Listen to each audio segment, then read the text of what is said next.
যে সরকার কাউকে ভয় পায় না, 56 ইঞ্চ ছাতি নিয়ে গোটা দেশ বিদেশ ঘুরে বেড়ায়, সে আজ এক 14 বছরের শিশু যার নাম অশ্বমিত গৌতম তার প্রশ্নের কাছে ভয় পেয়ে গেল, তার নামে এফআইআর রুজু করলো।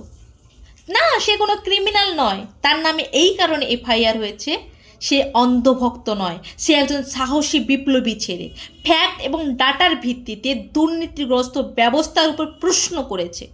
সে বাবা সাহেব আম্বেদকর, ভগৎ সিং, চন্দ্রশেখর আজাদ, সুখদেব, লেনিন এই চিন্তাবিদদের পড়েছে, তাদের কথা বুঝতে পেরেছে, তাদের চিন্তাধারাকে বিশ্লেষণ করে ব্যাখ্যা করার চেষ্টা করেছে সোশ্যাল মিডিয়ার মাধ্যমে, সাধারণ জনগণকে জাগ্রত করার চেষ্টা করেছে।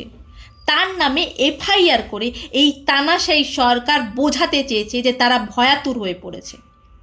অশ্বমেধ নামে আরও হাজার হাজার জেড জেনারেশন জাগ্রত হতে পারে, তাই এর সাহসকে কণ্ঠরোধ করার চেষ্টা করেছে।